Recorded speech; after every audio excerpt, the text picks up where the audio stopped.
देखिए, राहुल जी को जैसे मैंने कहा है, वो एक स्टैंड अप कॉमेडियन एक्ट था, क्योंकि उन्होंने जितने हमारे देवी देवता हैं, जितने भी हमारे भगवान हैं, सबको जो है कांग्रेस का ब्रांड एम्बेसडर बना दिया। उन्होंने कहा जो उन्होंने आशीर्वाद में हाथ उठाया है, वो एक्चुअली में जो शिवजी जी ने हाथ उठाया है वो कांग्रेस वाला हाथ है। ये उनके बयान है, ये उनका भाषण था। तो खैर हम तो लोग हंस ही रहे थे। उन्होंने ये भी कहा कि जो अल्लाह की दुआ में हाथ उठाते हैं वो भी कांग्रेस का हाथ है।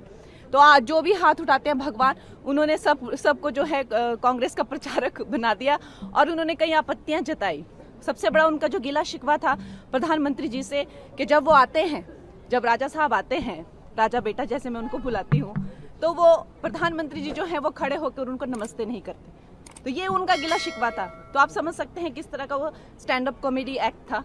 और फिर उन्होंने ये भी गिला शिकवा दिखाया कि अध्यक्ष जी पे उन्होंने जो है ये किया कि जब वो हेलो करते हैं तो हमारे प्राइम मिनिस्टर जी को वो जिस उससे करते हैं, इन राजा बेटा को वो सम्मान नहीं मिलता है। तो खैर मुझे तो लगता है कि और उनसे क्या उम्मीद की जा सकती है। कंगना जी, हिंदू धर्म को हिंसक कहा राहुल गांधी ने। आपको लगता है कि पूरे हिंदू धर्म के लोगों को ठेस पहुंचाने के लिए इस तरीके की बातें सदन में की गई? देखिए, जो उनका सारा ही भाषण बहुत आपत्तिजनक था। एक तो वो सारे प्रिंट आउट्स लेके आए थे, हमारे भगवान जो हैं शिव जी, उनको डेस्क पे रखा हुआ था।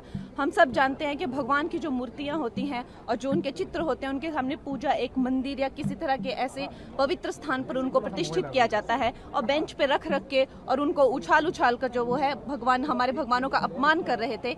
लेकिन सबसे ज्यादा तो उन्होंने जब हर हदें पार कर दी, जब उन्होंने कहा कि जो हिंदू धर्म है और हिंदू धर्म के जो सारे लोग हैं जो ये आस्था रखते हैं वो एक हिंसक प्रवृत्ति के होते हैं। ये आई थिंक उनको माफी मांगनी चाहिए। जिस तरीके से महादेव का और महादेव के भक्तों की आस्था का मजाक उड़ाया गया है, बार बार उनका ये कहना, आप इसको मजाक के तौर पर ही बोल रहे थे ना, तंज के तौर पर ही बोल रहे थे ना, टॉन्ट ही आप कस रहे थे कि शिव जी ने कहा डरो मत, डराओ मत, डरो मत, डराओ मत।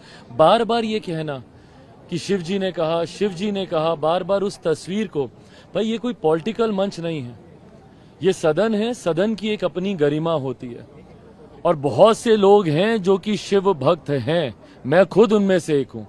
आप कीजिए ना, आप पॉलिटिकल, आपको जितनी आपको भाषणबाजी करनी है आप कीजिए, नीतियों का जितना आपको विरोध करना आप कीजिए, पर इस तरीके से किसी के ऊपर पर्सनल टीका टिप्पणी करना और लोगों की व्यक्तिगत आस्था को ठेस पहुंचाना, ये कतई बर्दाश्त नहीं किया जाएगा। मुझे खुद उस वक्त, भाई मैं किससे छुपा है कि मैं हूं शिव भक्त। आप इस तरीके से बार बार वो तस्वीर आप वहां पे लहरा रहे हैं, उस तस्वीर को किस अमर्यादित तरीके से आपने टेबल के ऊपर आपने रखा हुआ है, उसके ऊपर आपने कागज रखे हुए हैं। जब दूसरी बार उन्होंने तस्वीर को निकाला तो कागजों के नीचे से निकाला। भाई आस्था को ठेस पहुंचाता है। और उसके बाद जिस तरीके से व्यक्तिगत टीका टिप्पणी आप कर रहे हैं, प्रधानमंत्री जी मुस्कुरा नहीं रहे, स्पीकर साहब किसके सामने झुक रहे हैं, नहीं झुक रहे हैं, ये किस तरीके से राजनीतिक मर्यादा का परिचय है। उसके बाद आप बोलते हैं कि अब विपक्ष पूरी तरीके से साथ देने को तैयार है, कोऑपरेट करने को तैयार है। इस तरीके से आप किसी के ऊपर व्यक्तिगत आरोप लगाकर, इस तरीके से व्यक्तिगत टीका टिप्पणी कर आप बोल रहे हैं कि आप कोऑपरेट कर रहे हैं, ये कतई सकारात्मक विपक्ष की भूमिका नहीं थी। आज मुझे नहीं पता कि राहुल जी को पता है कि नहीं कि एलओपी की क्या मर्यादाएं होती हैं, बट जिस तरीके से बिना किसी तथ्यों के आरोप लगाए गए, अग्निवीर को लेकर जिस तरीके से यहाँ पे टीका टिप्पणी की गई कि शहीद का दर्जा नहीं मिला, कोई मुआवजा नहीं मिला, अलग अलग विषयों पे बिना किसी तथ्यों के इन तमाम बातों को करना, मुझे नहीं लगता कि एक एलओपी की मर्यादा के तहत आता है। और लोकतंत्र की मर्यादा के तो कतई ये पूरी तरीके से ये उसके विरुद्ध